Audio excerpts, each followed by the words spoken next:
আমাদের প্রিয় নবীজিকে আঘাতের পর আঘাত করে মুসলমানদের হৃদয়ে বিদ্রোহের আগুন জ্বালিয়ে দিল। গোটা বাংলাদেশের মুসলমান হৃদয়ে তাদের ক্ষত বিক্ষত হলো যে হায় কোটি কোটি মুসলমানের দেশ, এদেশে তাদের প্যারা নবী আকায়ে নামদার আকায়ে তাজদার মদিনা মুহাম্মদ আরবি সাল্লাল্লাহু আলাইহি ওয়াসাল্লামের চরিত্রের উপর কালিমা লেপন করা হবে, তাকে ঘৃণ্যতম অপবাদে জর্জরিত করা হবে।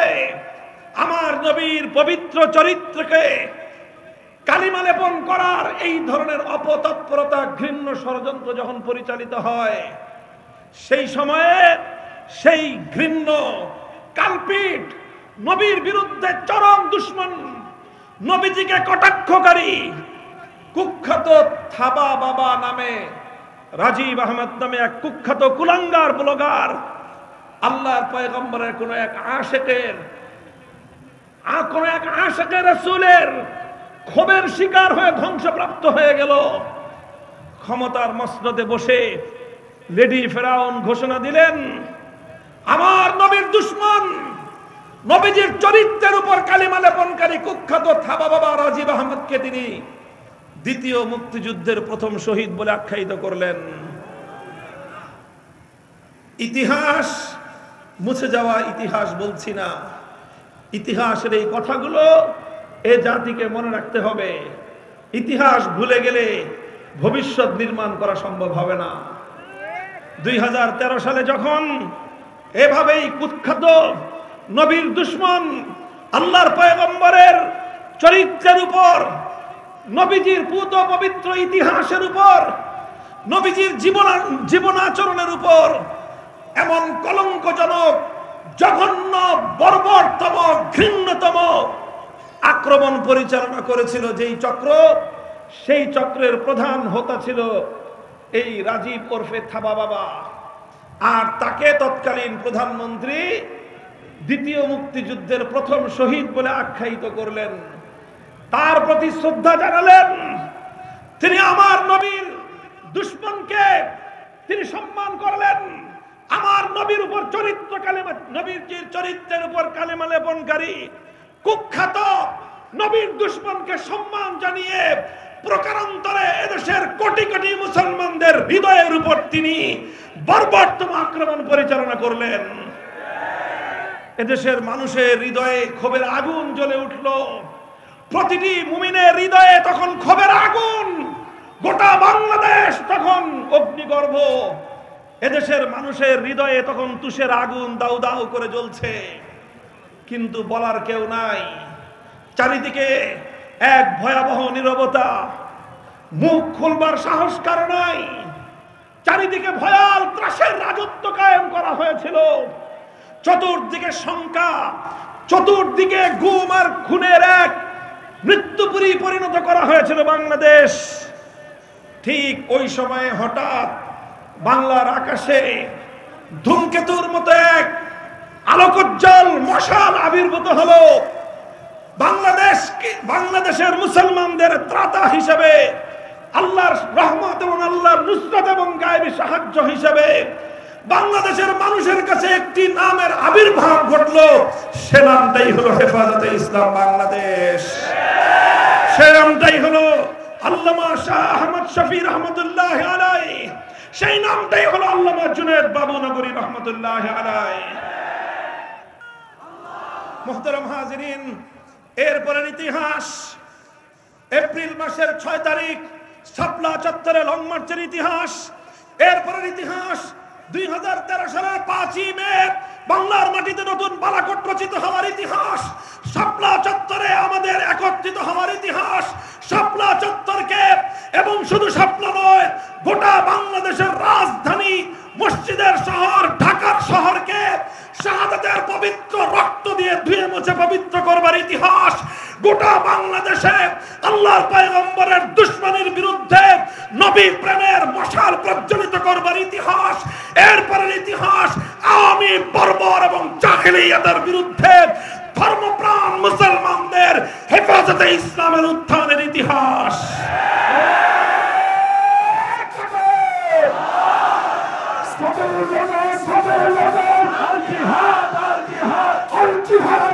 জিহাদ ফাঁসি ফাঁসি ফাঁসি চাই জাস্টিস চাই ফাঁসি চাই ফাঁসি ফাঁসি ফাঁসি চাই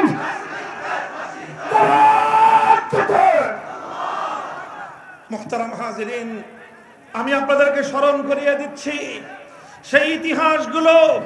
শাপলা চত্বরে একটি রাতও আমরা পূর্ণ করতে পারি নাই।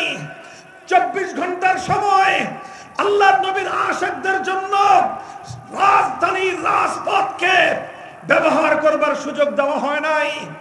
যেখানে শাহবাগের চত্বরে ঢাকা পিজি হাসপাতাল, বারডেম হাসপাতাল, জাতীয় জাদুঘর, ঢাকা বিশ্ববিদ্যালয়, গোটা ঢাকার প্রাণ কেন্দ্রে বসে সপ্তাহ পর সপ্তাহ, মাস পেরিয়ে মাস গড়িয়ে যায়, শাহবাগ চত্বর থেকে সেই নাপাক বাংলাদেশের স্বাধীনতা বিরোধী চক্রকে উৎখাত করার প্রয়োজনীয়তা অনুভব করে না, বরং তাদেরকে দুধকলা দিয়ে লালন পালন করা হয়। বিদেশ থেকে তাদের জন্য বড় বড় পাতিলে করে মোরগ পোলাও আর বিরিয়ানির রান্না করা খাদ্য পরিবেশন করা হয়। রাত এবং দিনের অন্ধকার আলো আধারিতে সেখানে নানা ধরনের অসামাজিক কার্যকলাপের আখড়া সাজানো হয়। এই সব গোটা দেশের মানুষের চোখের সামনে দিনের পর দিন, সপ্তাহ পর সপ্তাহ চলতে থাকে। কিন্তু শাহবাগ চত্বরকে এই নাপাকি থেকে মুক্ত করার কোনো গরজ অনুভব করা হয় নাই। কিন্তু 13ই মে একদিন সন্ধ্যাবেলা থেকে রাতের গভীর পর্যন্ত নবী প্রেমিক তাওহীদি জনতা, আল্লাহর পয়গম্বরের পেয়ারা উম্মত, এদেশের মেহনতি মানুষ, অসহায় আলেম ওলামা, ছাত্র জনতা, নবী প্রেমিকরা একটু বিশ্রাম করছিল। রাতের অন্ধকারে কেউ তাহাজ্জুদ পড়ছিল, কেউ সারা দিনের কর্মক্লান্তির পর আন্দোলন এবং সংগ্রামের মাঠে তারা অনেক ঘাম ঝরানোর পর রাতের বেলায় পরিশ্রান্ত অবসন্ন দেহ একটু রাজপথে এলিয়ে দিয়ে সামান্য একটু বিশ্রামরত ছিল। ওই অবস্থায় প্রায় 1.5 লক্ষাধিক বুলেট এবং মারণাস্ত্র নিয়ে বিভিন্ন ধরনের জীবনঘাতী প্রাণঘাতী অস্ত্র শস্ত্রে সজ্জিত হয়ে সরাসরি শেখ হাসিনার নির্দেশে শাপলা চত্বরে অভিযান পরিচালনা করা হয়। বুলেটের আঘাতে ঝাঁঝরা করা হয় আমাদের ভাইদের বুকগুলোকে। শাপলা চত্বরের মাটি রঞ্জিত হয় নবী প্রেমিক আশিকে নবীর উম্মত, আল্লাহর নবীর প্যারা উম্মতের শাহাদাতের রক্তে। এইভাবে একটা রাত সেখানে আমাদেরকে অবস্থান করতে দেওয়া হয় নাই। আমাদেরকে বুলেটের আঘাতে বিদায় করে পরের দিন জাতীয় সংসদে দাঁড়িয়ে কালো বিড়াল নামে বাংলাদেশের রাজনীতিতে একটা মানুষ বিখ্যাত ছিল। আমি নাম বলবো না, কালো বিড়াল বলে গেলাম, আপনারা ইতিহাস পড়ে নেবেন ওই সময় রেলের কালো বিড়াল কে ছিল। সেই কালো বিড়াল বলেছিল সংসদে দাঁড়িয়ে, আমরা ঘোষণা করেছিলাম শেখ হাসিনা তুমি কোন পথে পালাবে সেই পথ দেখার চেষ্টা করো। আমাদের সেই কথার প্রতি উত্তরে তারা বলেছিলেন যে তোমরা হেফাজতে ইসলাম এবং মোল্লা মৌলবীরা নাকি সুবহানাল্লাহ পড়তে পড়তে পালিয়ে গেছে। তৎকালীন সেই দুঃশাসনের সম্রাট, সেই দুঃশাসনী, সেই দলের ফ্যাসিবাদী, সেই দলের সাধারণ সম্পাদক বলে দিয়েছিল আগামী দিনে হেফাজতে ইসলামের কাউকে ঘর থেকে বের হতে দেওয়া হবে না। এই সব কথা 2013 সালের। আমি আজ 2025 সালে বাংলার মাটিতে দাঁড়িয়ে ওপেন হাজার হাজার লাখো জনতার এই মহা জনসমুদ্রকে সাক্ষী রেখে বলতে পারি, আমরা সুবহানাল্লাহ বলতে বলতে পালিয়ে যাই নাই। আমরা সুবহানাল্লাহ বলতে বলতে গোটা বাংলাদেশে আমরা ছড়িয়ে পড়েছিলাম। আমাদেরকে বলেছিলাম ঘর থেকে বের হতে দেবে না। আমরা বলেছিলাম আমরা ঘরে থাকবো, তোমরা থাকতে পারবে না। আজ 55,000 বর্গ মাইলের কোথাও বাটি চালান দিয়ে তোমাদের খুঁজে পাওয়া যায় না।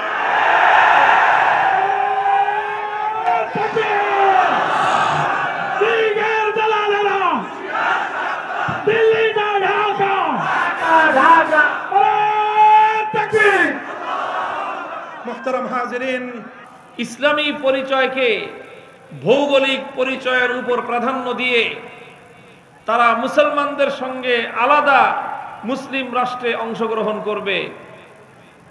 ইতিহাস সাক্ষী, এই জনপদের মুসলমান, এই জনপদের মানুষ অনেক ত্যাগ আর কোরবানি, অনেক রক্তের নজরানা, অনেক শাহাদাত, অনেক জীবন, অনেক জানমালের কোরবানি দিয়ে এই জনপদের মানুষ দিল্লি আর কলকাতাকে উপেক্ষা করে পিন্ডির সঙ্গে গাঁটছড়া বেঁধেছিল।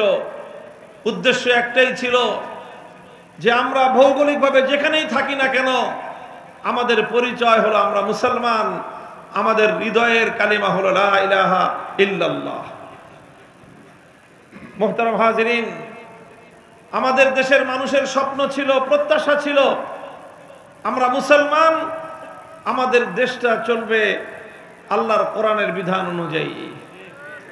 এদেশের মানুষের স্বপ্ন ছিল আল্লাহ প্রদত্ত জীবন ব্যবস্থা ইসলাম, এটাই হবে এই জাতি, এই রাষ্ট্র এবং এই অঞ্চলের জীবন ব্যবস্থা, রাষ্ট্র ব্যবস্থা, অর্থ ব্যবস্থা, বিচার ব্যবস্থা, শিক্ষা ব্যবস্থা, প্রতিটি ক্ষেত্রে ইসলামের ভিত্তিতেই দেশ এবং জাতি গড়ে উঠবে। এইরকম এক আকাশ সম স্বপ্ন নিয়ে, অনেক বড় আশা নিয়ে এদেশের মানুষরা পিন্ডির সঙ্গে, সেই পশ্চিম পাকিস্তানের সঙ্গে একসঙ্গে তারা একটা জাতি এবং একটা রাষ্ট্র গঠন করেছিল। 1947 থেকে 1971 24 বছর পর্যন্ত পশ্চিম পাকিস্তানিরা আমাদের সঙ্গে গাদ্দারি করেছে, বিশ্বাসঘাতকতা করেছে, এবং সেই বিশ্বাসঘাতকতা শুধু জাতির সাথে নয়, সেই বিশ্বাসঘাতকতা ছিল সৃষ্টিকর্তা স্বয়ং মহান আল্লাহ পাক রব্বুল আলামিনের সাথে। কথা ছিল 47 সালে এদেশের সংবিধান হবে আল কোরআন, রাষ্ট্র ব্যবস্থা হবে নিজামে ইসলাম এবং আইন হবে ইসলামের শরিয়া। এই সকল ওয়াদা এবং প্রতিশ্রুতির ভিত্তিতে কায়েদে আজম মোহাম্মদ আলী জিন্নাহরা মুসলমানদের কাছ থেকে, বাংলাদেশের মানুষের কাছ থেকে সমর্থন নিয়েছিল। দুর্ভাগ্যজনকভাবে 47 থেকে 71 24 বছর পার হয়েছে, এদেশের মানুষের স্বপ্ন পূরণ হয় নাই, আল কোরআনের শাসন আমরা পাই নাই, ইসলামী রাষ্ট্র ব্যবস্থা আমরা দেখতে পারি নাই, ইসলামী অর্থ এবং বিচার ব্যবস্থার সুফল আমরা ভোগ করতে পারি নাই। বরং তার বিপরীতে ইসলাম বলেছে ইনসাফের কথা, পশ্চিম পাকিস্তানিরা আমাদের সঙ্গে বৈষম্য করেছে। ইসলাম বলেছে ন্যায় বিচারের কথা, তারা আমাদের সঙ্গে জুলুমের আচরণ করেছে। ইসলাম বলেছে ভ্রাতৃত্বের কথা, তারা আমাদের সঙ্গে প্রভুত্বর আচরণ করেছে। যখন দেশের মানুষের দেয়ালে পিঠ থেকে গেল 1971-এ, সেই পিন্ডির গোলামীর জিঞ্জিরকে ছিন্ন করে এদেশের মানুষ এক নতুন আজাদী অর্জন করলো। সেই আজাদীর নাম হলো বাংলাদেশ। মনে করেছিল দেশের মানুষ 71-এর 16ই ডিসেম্বর পশ্চিম পাকিস্তানের জুলুম এবং বৈষম্যের অবসানের মধ্য দিয়ে এদেশের মানুষের শত শত হাজার বছরের ইচ্ছা এবং অভিপ্রায় বাস্তবায়িত হবে। এদেশের মানুষ ইনসাফ পাবে, এদেশের মানুষ সাম্য পাবে, এদেশের মানুষ ন্যায় বিচারের দ্বারা শাসিত হবে। এটা ছিল মানুষের স্বাধীনতা লাভ করার এক বুক ভরা স্বপ্ন। কিন্তু সেই স্বপ্ন পূরণের 1 মাস যেতে পারে নাই।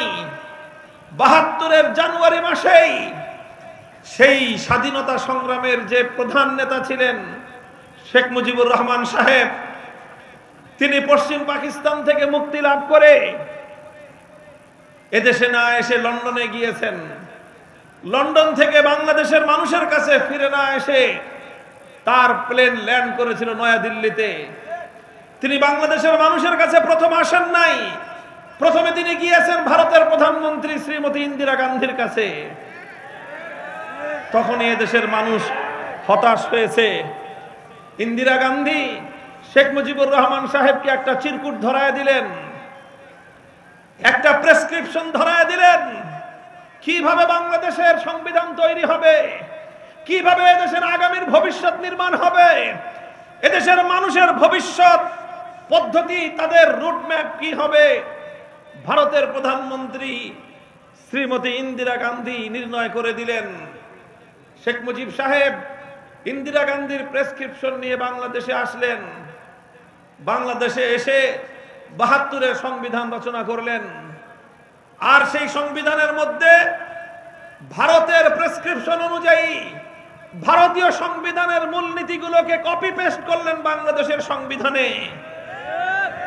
যেই বাংলাদেশের পাকিস্তান বিরোধী ২৪ বছরের সংগ্রাম, ৫২ সালের ভাষা আন্দোলন, ৬৪-র যুক্তফ্রন্টের আন্দোলন, ৬৯-এর গণ অভ্যুত্থান, ৭০-এর জাতীয় নির্বাচন, ৭১-এর মুক্তিযুদ্ধ, এই ২৪ বছর কোনোদিন কেউ ধর্মনিরপেক্ষতার কথা বলেনি।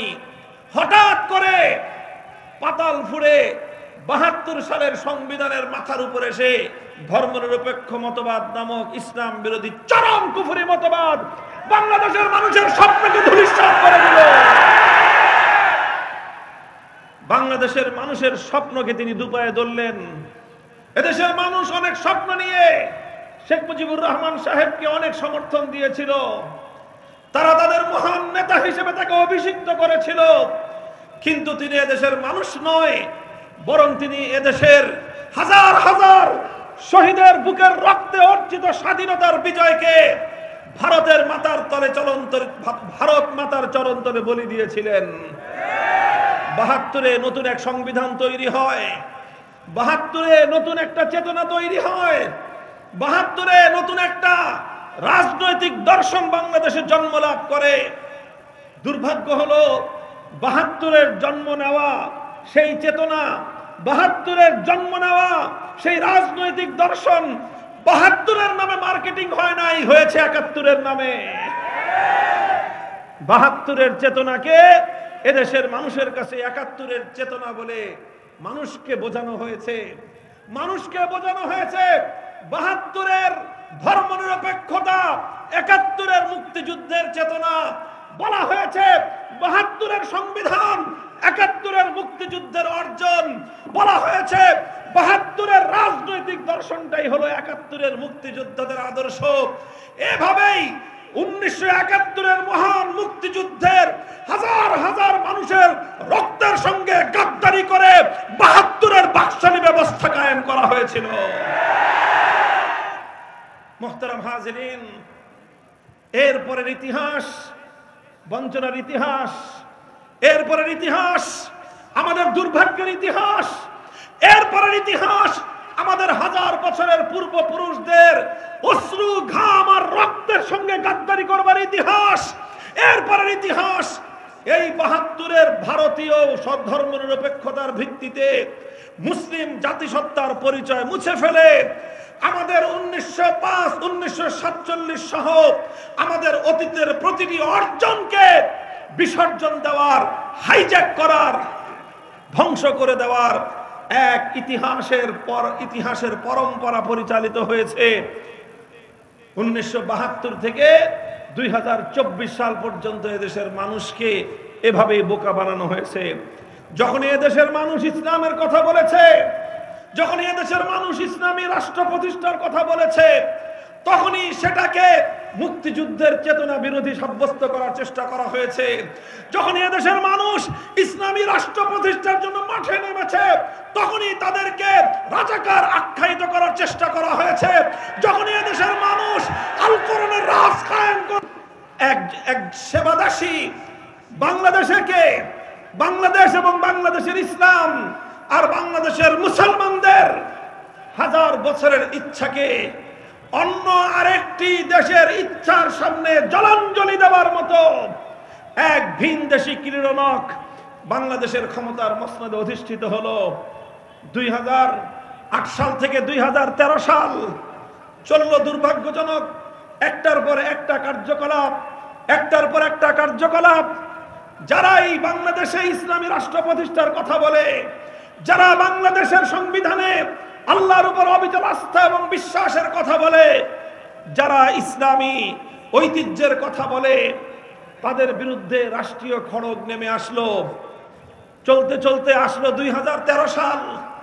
2013 সালের ফেব্রুয়ারি মাস থেকে বাংলাদেশের মানুষ দেখলো তাদের পূর্ব দিগন্তে এক ঘন মেঘের আনাগোনা, কাল বৈশাখী ঝড়ের পূর্বাভাস।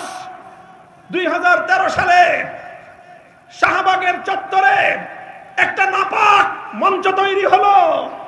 সেই নাপাক মঞ্চ থেকে গোটা বাংলাদেশের হাজার বছরের ঐতিহ্যকে কলঙ্কিত করবার চেষ্টা করা হলো।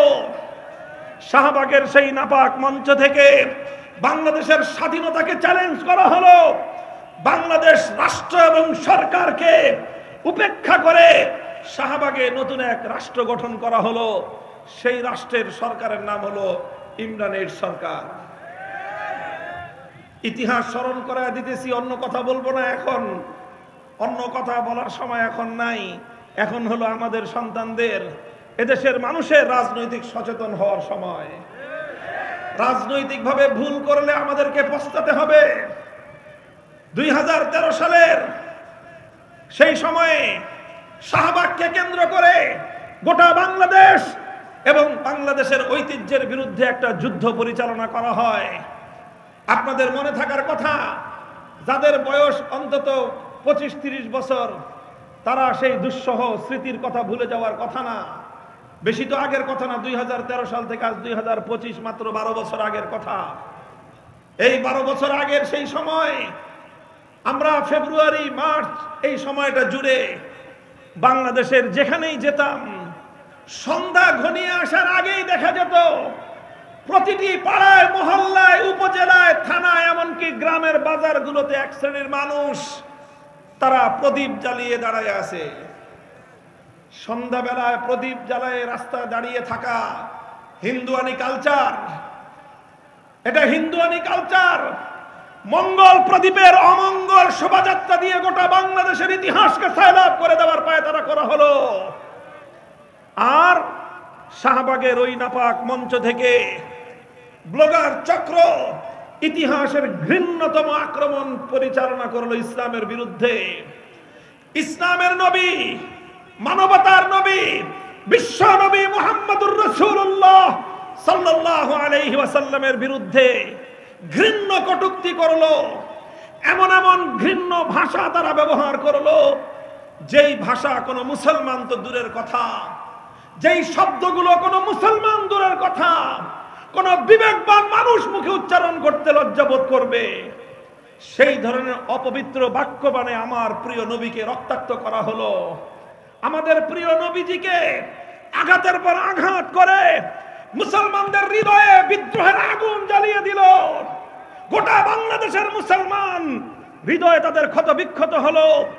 যে হায়, কোটি কোটি মুসলমানের দেশ, এদেশে তাদের প্যারা নবী আকায়ে নামদার, আকায়ে তাজদার মদিনা মুহাম্মদ আরবি সাল্লাল্লাহু আলাইহি ওয়াসাল্লামের চরিত্রের উপর কালিমা লেপন করা হবে। তাকে ঘৃণ্যতম অপবাদে জর্জরিত করা হবে।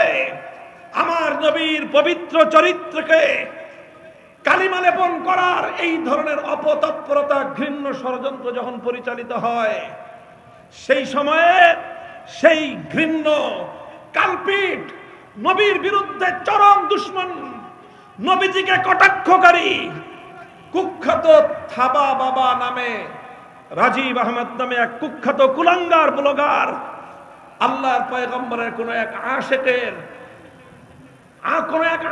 রাসূলের ক্ষোভের শিকার হয়ে ধ্বংসপ্রাপ্ত হয়ে গেল।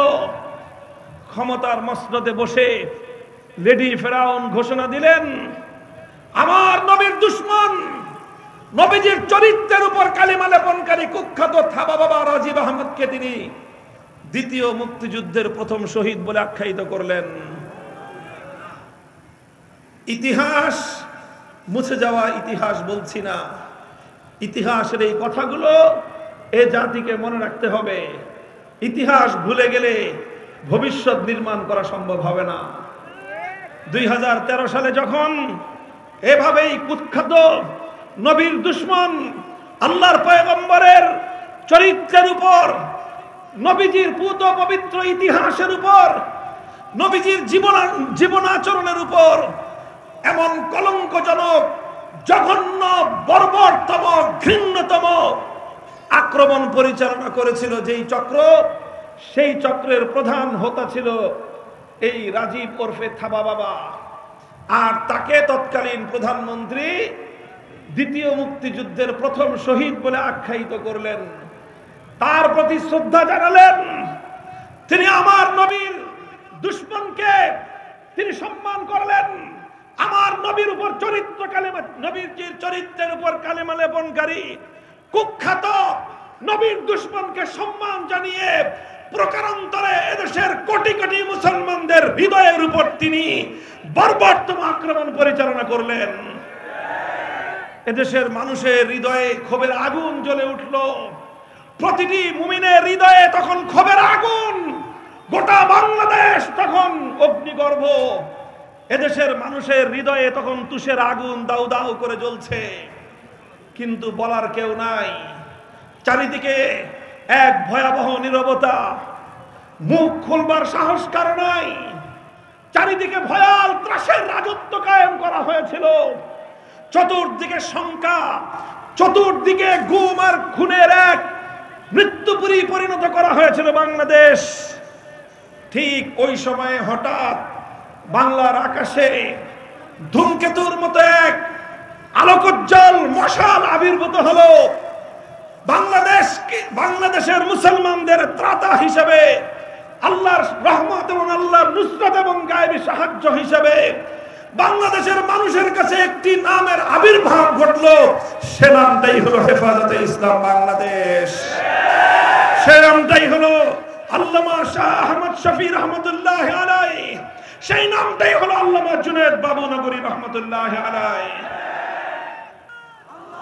মুহতারাম হাজিরিন, এরপরের ইতিহাস এপ্রিল মাসের 6 তারিখ শাপলা চত্বরে লং মার্চের ইতিহাস। এরপরের ইতিহাস 2013 সালের 5ই মে বাংলার মাটিতে নতুন বালাকোট রচিত হওয়ার ইতিহাস। শাপলা চত্বরে আমাদের একত্রিত হওয়ার ইতিহাস। শাপলা চত্বরকে এবং শুধু শাপলা নয়, গোটা বাংলাদেশের রাজধানী মসজিদের শহর ঢাকার শহরকে শাহাদাতের পবিত্র রক্ত দিয়ে ধুয়ে মুছে পবিত্র করবার ইতিহাস। গোটা বাংলাদেশে আল্লাহর পয়গম্বরের দুশমনির বিরুদ্ধে নবী প্রেমের মশাল প্রজ্বলিত করবার ইতিহাস। এরপরের ইতিহাস আওয়ামী বর্বর এবং জাহেলিয়াতের বিরুদ্ধে ধর্মপ্রাণ মুসলমানদের হেফাজতে ইসলামের উত্থানের ইতিহাস।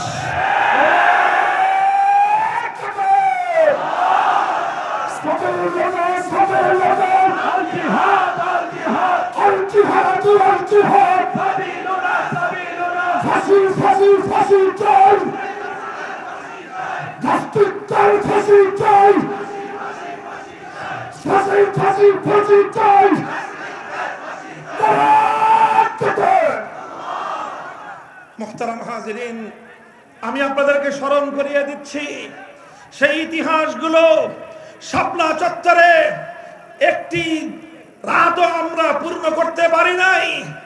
24 ঘন্টার সময় আল্লাহর নবীর আশিকদের জন্য রাজধানীর রাজপথকে ব্যবহার করবার সুযোগ দেওয়া হয় নাই।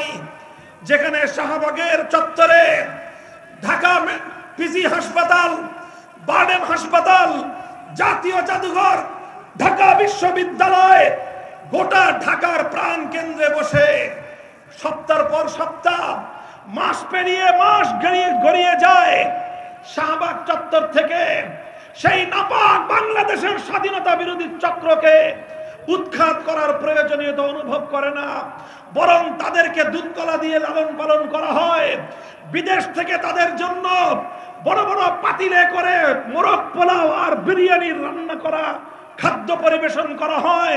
রাত এবং দিনের অন্ধকার আলো আধারিতে সেখানে নানা ধরনের অসামাজিক কার্যকলাপের আখড়া সাজানো হয়।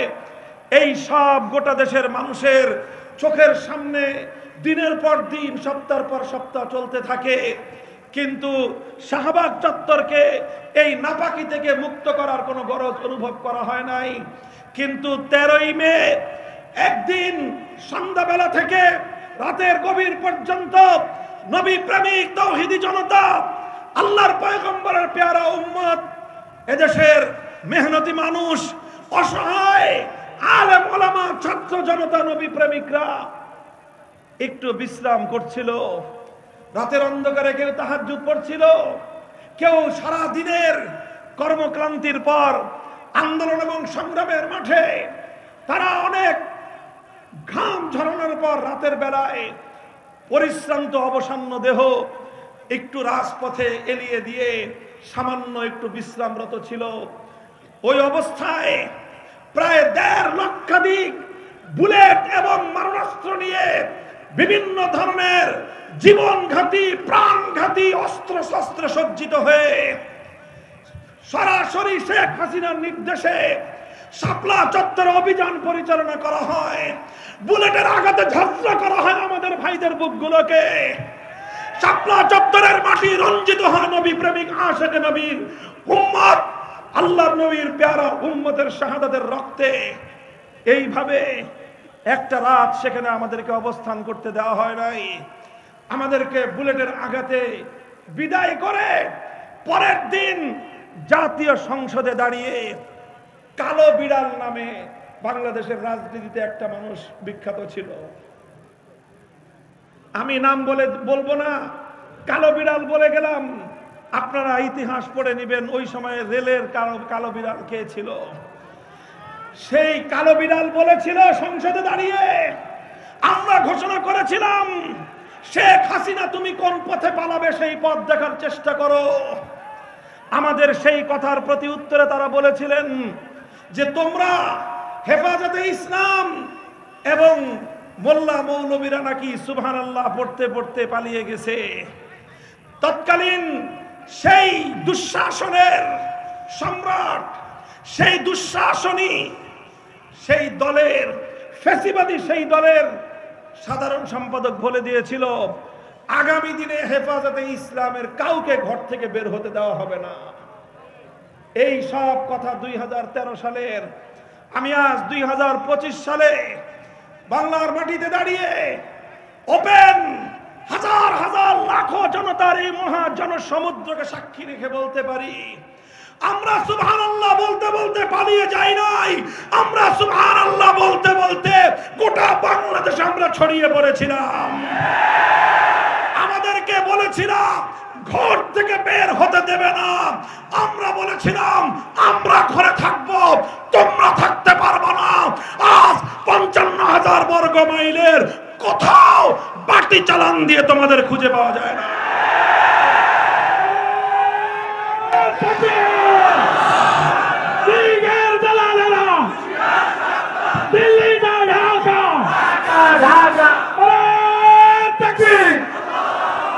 মুহতারাম হাজিরিন, অনেক লম্বা ইতিহাস।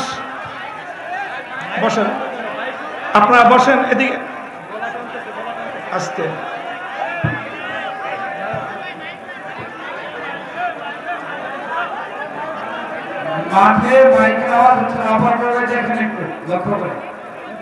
আচ্ছা ভাই, আপনারা এদিকে হুজুর বসেন, হুজুর বসেন।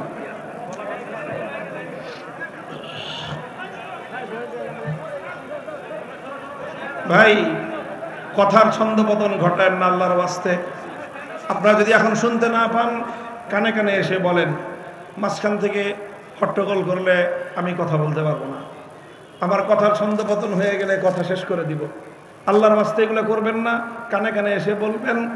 না শুনলে ভিডিও হইতেছে, বাকিটুকু কথা পরে শুনে নিয়েন। পুরা মজমা একদম শান্ত থাকবেন ইনশাআল্লাহ। কথা ঠিক আছে? আর আপনারা যারা ইন্তেজামি আছেন একটু নিজেদের পক্ষ থেকে চেক করেন কোথায় সমস্যার, সঙ্গে সঙ্গে সমাধানের উদ্যোগ নেন। মুহতারাম হাজিরিন, বলতেছিলাম ইতিহাসের কথা, বলতেছিলাম 2013 সালের কথা। আমাদের দাবি ছিল আল্লাহর নবীর ইজ্জতের হেফাজতের নিশ্চয়তা চাই। আমাদের ইসলাম ধর্মের কটূক্তি হবে না, রাষ্ট্রের কাছ থেকে আমরা এই নিশ্চয়তা চাই। আমাদের কোরআনকে কেউ অবমাননা করবে না, আমরা এই তো নিরাপত্তাটুকু চেয়েছিলাম। আমাদের মহান আল্লাহ পাক রব্বুল আলামিন সৃষ্টিকর্তাকে নিয়ে কেউ কটূক্তি করবে না, এই তো আমাদের প্রত্যাশা ছিল, এই ছিল আমাদের দাবি। আমি বাংলার তাওহীদি জনতার কাছে জানতে চাই, আল্লাহকে কটূক্তি করা যাবে না, আল্লাহর কোরআনকে অসম্মান এবং অবমাননা করা যাবে না, আল্লাহর নবীর ইজ্জতের উপর আঘাত হানা যাবে না, আমাদের এই দাবি, এটা কি কোনো অযৌক্তিক দাবি? চিৎকার করবেন, কোনো অযৌক্তিক দাবি? এটা এদেশের 90% মুসলমানের হৃদয়ের দাবি, এবং এটা এমন দাবি, এই দাবির ব্যাপারে কারোর সাথে কোনো কম্প্রোমাইজ করবার সুযোগ নাই, কোনো আপোষ করবার সুযোগ নাই। আমাদের এই হৃদয়ের আকুতি, আমাদের এই হৃদয়ের ব্যথা সেই সরকার বুঝতে পারে নাই, বুঝার চেষ্টা করে নাই। বরং যারা আমার ভাই, আমার সন্তান, আল্লাহর নবীর ইজ্জতের হেফাজতের জন্য, নবীজির ইজ্জত রক্ষার্থে সর্বোচ্চ শাস্তির বিধান, মৃত্যুদণ্ডের আইনের দাবি নিয়ে তারা শাপলা চত্বরে গিয়েছিল। এই অপরাধে জালিমের বুলেটের আঘাত, হেলমেট লীগ, হাতুড়ি লীগ, গুন্ডা লীগ, তারা রাজপথে পুলিশ, বিজেপি, মিডিয়া, বিজেপি আর র্যাবের সঙ্গে কাঁধে কাঁধ মিলিয়ে গোটা মতিঝিল থেকে নিয়ে টিকাটুলি এবং প্রেস ক্লাব থেকে নিয়ে শুরু করে কমলাপুর অঞ্চল পর্যন্ত গোটা ঢাকার শহরের আওয়ামী গুন্ডারা সেদিন নিজেরা অস্ত্র হাতে রাজপথে নেমে হেফাজতে ইসলাম বাংলাদেশের নিরীহ, নিরস্ত্র, নবী প্রেমিক তৌহিদি জনতাকে জবাই করে এবং গুলি করে হত্যা করেছে। মুহতারাম হাজিরিন, এরপরের ইতিহাস আরো নির্মম ইতিহাস। এভাবে আমাদেরকে খুন করে, হত্যা করে জাতীয় সংসদে দাঁড়িয়ে শেখ হাসিনা বলল, শাপলা চত্বরে কোনো মানুষ মারা যায় নাই, আমাদের শহীদরা নাকি বুকে রং মেখে শুয়েছিল, আমাদের শাহাদাতপ্রাপ্ত ভাইদের রক্ত নিয়ে উপহাস করা হয়েছিল এই জাতীয় সংসদে। মুহতারাম হাজিরিন, এরপর এইভাবে একটার পর একটা অপবাদ দেওয়া হয়েছে হেফাজতে ইসলামের উপর, অপবাদ দেওয়া হয়েছে নবী প্রেমিক তৌহিদি জনতার উপর, উপহাস করা হয়েছে তাদের শাহাদাতের রক্ত নিয়ে। আমি বলতে চাই, জিজ্ঞাসা করতে চাই বাংলার তৌহিদি জনতাকে, শাপলা চত্বরে 5ই মে থেকে 6ই মে ঢাকার শহরে নবী প্রেমিক তৌহিদি জনতার লাশ পড়েছে কি পড়ে নাই? শাহাদাতের রক্ত বাংলার মাটিতে রঞ্জিত করেছে কি করে নাই? আমরা শাপলা স্মৃতি সংসদের পক্ষ থেকে শহীদ নামা নামে স্মারক করেছি। আপনারা সংগ্রহ করবেন, আপনারা পরে দেখবেন ইতিহাসের এই দলিল। আমরা বিগত সময়ে আওয়ামী দুঃশাসনের হত্যাযজ্ঞের শিকার 83 জন হেফাজতে ইসলামের 83 জন হেফাজতে ইসলামের বীর শহীদের সমস্ত পরিচয় সহ তাদের কবর, তাদের পারিবারিক ঠিকানা ইন ডিটেইলস জাতির সামনে আমরা উন্মোচন করেছি। 58 জন যাদের পরিচয় আমরা শনাক্ত করতে পেরেছি 2013 সালের 5 এবং 6 মে শাপলা চত্বর থেকে যাত্রাবাড়ি এবং সাইনবোর্ড এলাকা পর্যন্ত যাদেরকে গুলি করে হত্যা করা হয়েছে। মুহতারাম হাজিরিন, আর অসংখ্য অগণিত বীর শহীদান যাদের লাশ গুম করা হয়েছে, যাদের লাশগুলো ময়লার গাড়িতে, ময়লার ভাগাড়ে নিয়ে চলন জীবন তাদেরকে মাটি পুঁতে রাখা হয়েছে, তাদের জানাজা পড়তে দেওয়া হয় নাই, তাদের আপনজনদেরকে লাশ স্পর্শ করতে দেওয়া হয় নাই। ভয়াল এই গুমের রাজত্বে নবী প্রেমিক তৌহিদি জনতার অসংখ্য অগণিত লাশ গুম করা হয়েছে, যার খোঁজ আজ পর্যন্ত আমরা কেউ আবিষ্কার করতে পারি নাই এবং এটা পাওয়ার কোনো সুযোগও নাই, কারণ সেই লাশগুলোর কোনো সূত্র বিগত এই ফ্যাসিবাদী সরকার সমস্ত সূত্র এবং প্রমাণ ধ্বংস করে দিয়েছে। মুহতারাম হাজিরিন, বলতে চাই 2013 সালে হেফাজতে ইসলাম বাংলাদেশ বুকের রক্ত দিয়ে আওয়ামী জাহেলিয়াতের বিরুদ্ধে সর্বপ্রথম বিপ্লবের মঞ্চ তৈরি করেছিল। 2013 সালে শাপলা চত্বরে হেফাজতে ইসলাম বাংলাদেশের রক্তস্নাত ইতিহাসের মধ্য দিয়ে ফ্যাসিবাদ বিরোধী সংগ্রামের সূচনা হয়েছিল। এরপর আবার আমরা রক্ত দিয়েছি 2021 সালে আমার বাংলাদেশের স্বাধীনতার সুবর্ণ জয়ন্তী 50 বছর পূর্তি করার জন্য কুখ্যাত মুসলিম নরঘাতক নরেন্দ্র মোদীকে বাংলাদেশে তাকে সম্মান জানিয়ে আমন্ত্রণ জানিয়ে বাংলাদেশের স্বাধীনতার 50 বছর পূর্তিকে কলঙ্কিত করবার পায়তারা চালিয়েছিল লেডি ফেরাউন। হেফাজতে ইসলাম বলেছিল যেই কুখ্যাত নরেন্দ্র মোদী মুসলমানদের হত্যাকারী, যার হাত আহমেদাবাদের মুসলমানদের রক্তে রঞ্জিত, গুজরাটের কসাই খ্যাত নরেন্দ্র মোদীকে বাংলাদেশের মানুষ অভ্যর্থনা জানাতে প্রস্তুত না। এই অপরাধে আবার হেফাজতের উপর গুলি চললো, আবার শহীদ করা হলো আমার হাটহাজারী সন্তানদেরকে, রক্তাক্ত করা হলো আমার বিবাড়িয়াকে। হেফাজতের রক্তে আবার বাংলার মাটি রঞ্জিত হলো। আর শুধু আমাদের ভাইদেরকে হত্যা করে ক্ষান্ত হলো না, আমরা যারা নরেন্দ্র মোদীর বিরুদ্ধে কথা বলেছিলাম আমাদেরকে দায়ী সাব্যস্ত করা হলো, আমাদেরকে দোষী বানানো হলো। আমাকে নিরপরাধে বিনা অপরাধে 48টা মামলা দিয়ে 3 বছরের বেশি অন্ধকার কারা প্রকোষ্ঠে আমাদেরকে নিক্ষেপ করে রাখা হলো। এমন ভয়াবহ মানবেতর আচরণ আমাদের সঙ্গে করা হলো, বাংলাদেশের ইতিহাসে কোনো রাজনৈতিক নেতার সঙ্গে যে আচরণ করা হয় নাই। আমাকে শেখ হাসিনা তার ব্যক্তিগত শত্রু বলে আখ্যায়িত করলো, আমাকে বলল আমি মূর্তির বিরুদ্ধে কথা বলে তার হৃদয়ে নাকি আগুন ধরিয়ে দিয়েছি। তিনি সে আগুন নির্বাপন করার জন্য প্রতিশোধের আগুন জ্বালিয়ে আমাকে ভস্ম করে দেওয়ার চেষ্টা করলেন। রহম করলেন মালিক রব্বুল আলামিন। আমাদের কায়েদে মিল্লাত আল্লামা জুনায়েদ বাবু নগরীকে ষড়যন্ত্রমূলকভাবে হত্যা করে শহীদ করলো। আমাদের অনেক কায়েদ আল্লামা নূর হোসেন কাসেমি রহমতুল্লাহ আলাইহিকেও নানা কুকৌশলে শহীদ করা হলো। আমাকে জনবিচ্ছিন্ন করবার পায়তারা চালানো হলো। হেফাজতে ইসলামের শীর্ষ প্রায় সকল নেতৃবৃন্দকে মাসের পর মাস, বছর বছর কারাগারের প্রকোষ্ঠে বন্দী রেখে হেফাজতে ইসলামকে দমিয়ে দেওয়ার চেষ্টা করা হয়েছিল। কথা বলেন ঠিক না বেঠিক? এরপরে আসলো 2024-এর উত্তাল জুলাই আসলো। 24 জুলাই বিপ্লবের সময় এদেশের ছাত্র জনতা তারা ঘর থেকে বেরিয়ে এলো, শিক্ষাঙ্গন থেকে রাজপথে নামলো সকল ছাত্র জনতা। আমরা বললাম ছাত্রদেরকে তোমরা বের হয়ে আসো, দলীয় কোনো বিভেদ রাখবে না। বিভেদের সকল দেয়ালগুলো ভেঙে গুড়িয়ে দেওয়া হলো।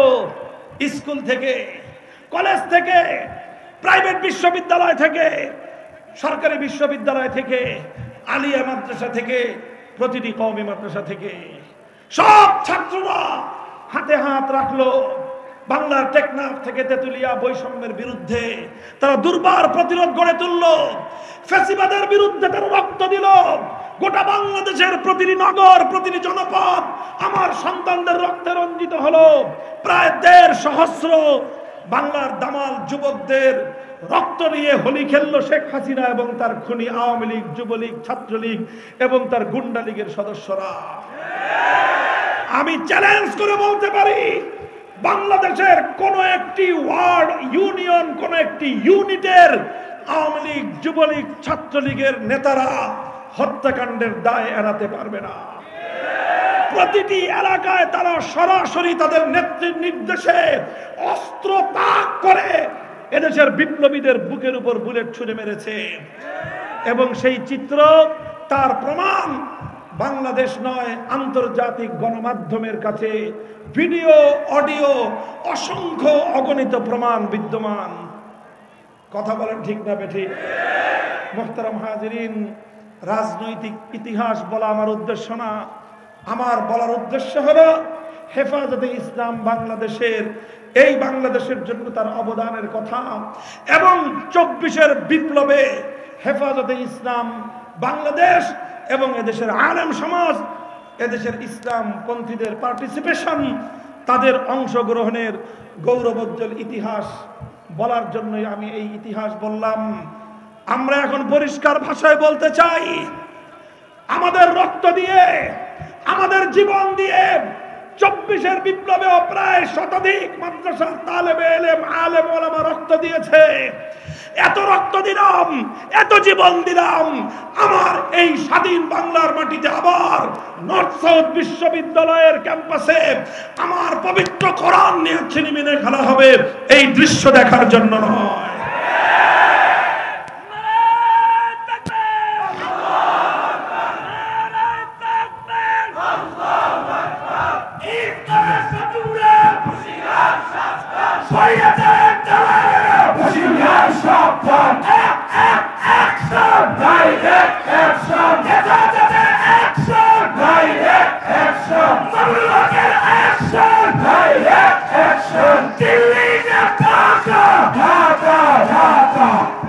সংগ্রামী সাথী ও বন্ধুগণ, আমাদের কথা পরিষ্কার, আমাদের রক্তের উপর দাঁড়িয়ে, আমাদের জীবন এবং লাশের উপর তৈরি ক্ষমতার মঞ্চে বসে এদেশের আমাদের সন্তানদের শিক্ষালয়, আমাদের কচিকাচাদের বিদ্যাপীঠ, প্রাইমারি স্কুলগুলোতে আপনারা গানের শিক্ষক নিয়োগ দেন। আমার সন্তানদেরকে নাচ গান শেখাবেন রাষ্ট্রীয় খরচে, অথচ আমরা যুগের পর যুগ ধরে আমরা আবেদন করে আসছি আমাদের সন্তানদের শিক্ষা দেওয়ার জন্য প্রাইমারি স্কুলে একজন করে ধর্ম শিক্ষক নিয়োগ দেন। আমাদের সেই কথা আপনাদের কানে ঢুকবার ফুরসত নাই। নাচের শিক্ষক নিয়োগ দেওয়ার জন্য আপনারা সার্কুলার জারি করে দেন, আপনারা সেখান থেকে রাষ্ট্রীয় উদ্যোগ গ্রহণ করেন। মনে রাখবেন, কড়ায় গন্ডায় এগুলো সব আমরা হিসাব করতেছি। যারা ক্ষমতার মসনদে যাওয়ার চেষ্টা করতেছেন, প্রতিযোগিতায় লিপ্ত আছেন, সকলের প্রতি আমার পরিষ্কার পয়গাম। অনেকেই আমার সঙ্গে ব্যক্তিগত দেন দরবার করতে চায়, জিজ্ঞাসা করে যে আপনি কোন আসন থেকে নির্বাচন করতে চান, বলেন, আপনার পাশ করার ব্যবস্থা করে দেই। হয়তো সামনে বলবেন, বলেন কোন মন্ত্রণালয় চান, মন্ত্রিত্ব দেবেন। মনে রাখবেন, আমরা এমপি আর মন্ত্রী হওয়ার জন্য রক্ত দেই নাই। আমার সন্তানের রক্ত নিয়ে আমরা রাজনীতি করতে চাই না। আমরা চেয়েছি দেশে ইসলামের অধিকার, আমরা চেয়েছি দেশ এবং জাতিতে ইসলাম প্রতিষ্ঠিত হবে, ইসলাম বাস্তবায়িত হবে। এই প্রশ্নে কারোর সঙ্গে আপোষ নাই।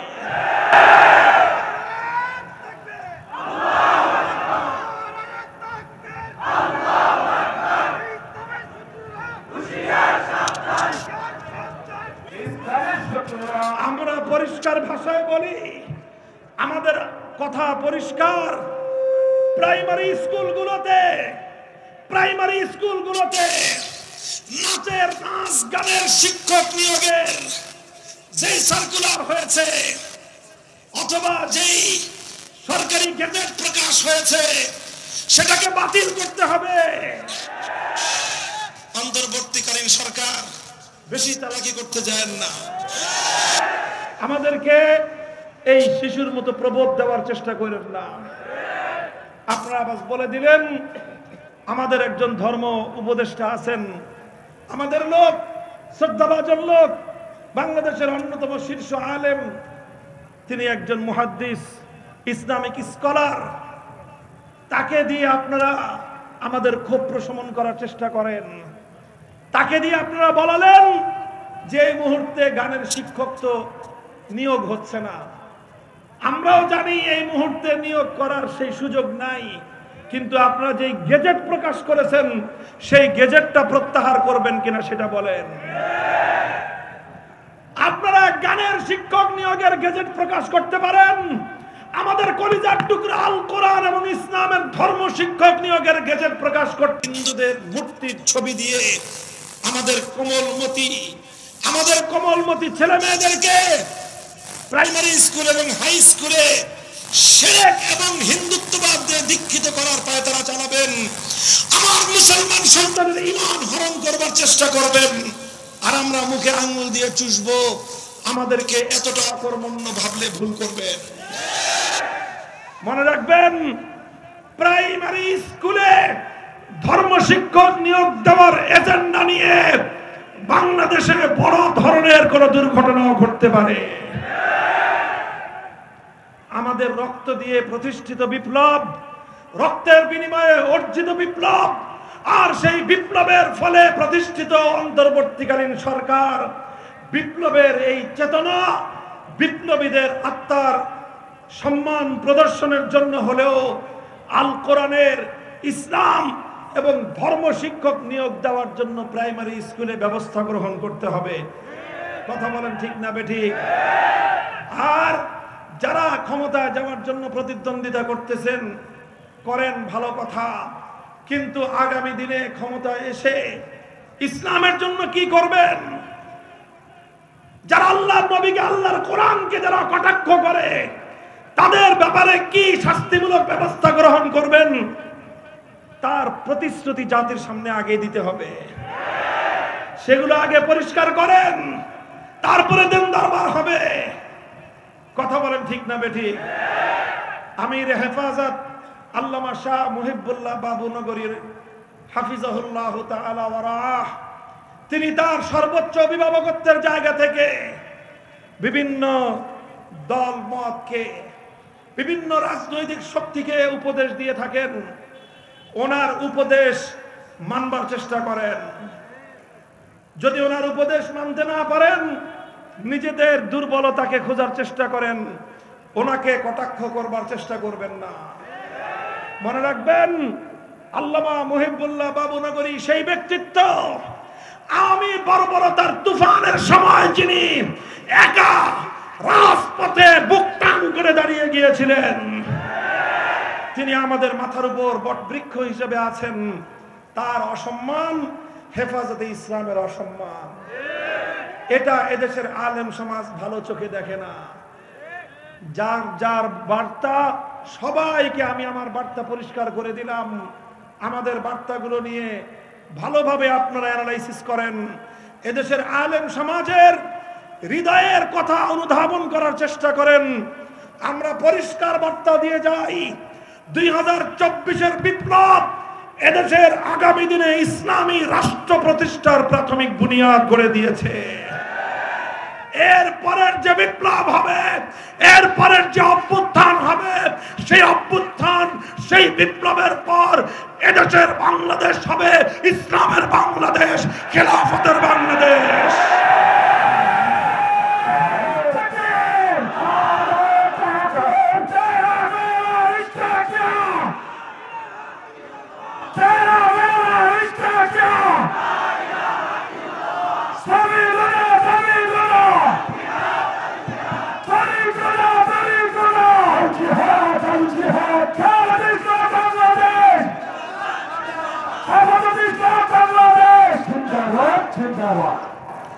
মুহতারাম হাজিরিন, আমি সমসাময়িক প্রসঙ্গগুলো নিয়ে হেফাজতে ইসলাম বাংলাদেশের ইতিহাস, অবদান এবং হেফাজতে ইসলামের মৌলিক দাবিগুলো নিয়ে আপনাদের সামনে কথা বললাম।